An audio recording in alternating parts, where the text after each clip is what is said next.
जिसके बाप ने ले लिया हो पाकिस्तान, अब नहीं है उसका हिंदुस्तान।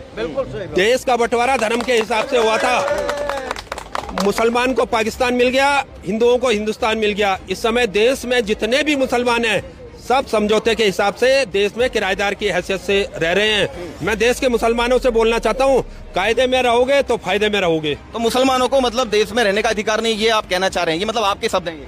ना, मैं देश के मुसलमानों से कहना चाहता हूँ, रहो, इस देश में रहो। हिंदू बहुत सहनशील है, बहुत नरम दिल का है। आपको हिंदुस्तान में रहना होगा तो कायदे में रहना होगा। लव जिहाद, लैंड जिहाद, थूक जिहाद, जितने जिहाद सालों तुमने पैदा कर दिए, अब हिंदू हमारी बहन बेटियों को भगाओगे, ये करोगे। इसलिए मैं मुसलमान से कहता हूँ, कायदे में रहोगे तो फायदे में रहोगे। एक बात बताइए, आप मुस्लिम धर्म के खिलाफ इतना बोलते हैं, आपको लगता नहीं कि सलीम वास्तिक के साथ जो हुआ था वो भूपेश जोशी के साथ भी हो सकता है? मैं मुस्लिमों से कहना चाहता हूँ, अगर किसी के पिछवाड़े में दम हो तो हमला कर लेना एक बार, खानदान खत्म हो जाएगा तुम्हारा। हम डरने वाले नहीं है। मैं तो चाहता हूँ मेरे ऊपर हमला करो। मैं तो इंतजार कर रहा हूँ। मैं तो अकेला घूमता हूँ, मैं तो समूह में भी नहीं घूमता। जहाँ बोलोगे, देहरादून के जिस कोने में बोलोगे वहाँ पहुँच जाऊंगा।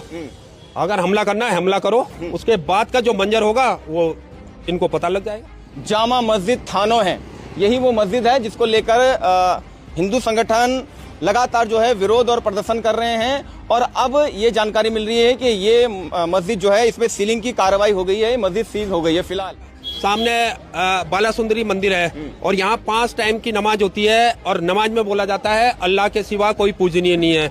हमारी बाला सुंदरी हिंदू बहुल क्षेत्र है। हमारी माता बाला सुंदरी अगर सुन रही होगी तो क्या सुनेगी कि अल्लाह के सिवा कोई पूजनीय नहीं है।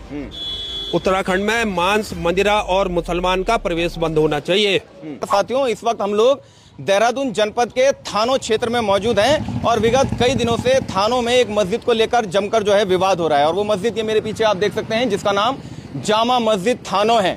यही वो मस्जिद है जिसको लेकर हिंदू संगठन लगातार जो है विरोध और प्रदर्शन कर रहे हैं। और अब ये जानकारी मिल रही है कि ये मस्जिद जो है, इसमें सीलिंग की कार्रवाई हो गई है, मस्जिद सील हो गई है। फिलहाल इस मस्जिद के विषय में ये भी कहा जा रहा है कि पूर्व में यहाँ कुछ लोग रहा करते थे जो मुस्लिम धर्म के थे और एक कमरा यहाँ पर हुआ करता था, जिस कमरे में आसपास के लोग बता रहे हैं, पुराने लोग, उन्हें जानकारी भी नहीं है कि इस कमरे में क्या होता था। लोग नमाज पढ़ते थे, कुछ लोग बाहर से आते थे, ऐसा बताया जा रहा है। लेकिन धीरे धीरे समय के अनुसार जैसे जैसे समय बढ़ता गया, इस कमरे को मस्जिद का नाम दे दिया गया और इसका नाम जामा मस्जिद पड़ गया है। धीरे धीरे क्षेत्र के लोग ऐसी जानकारी भी दे रहे हैं कि यहाँ पर बाहर से लोग आने लगे हैं, जमाती आते हैं, कुछ मौलवी आते हैं और बाहर के जितने भी यहाँ ठेली पटरी जो काम करने वाले लोग हैं जो मुस्लिम धर्म से हैं, वे सभी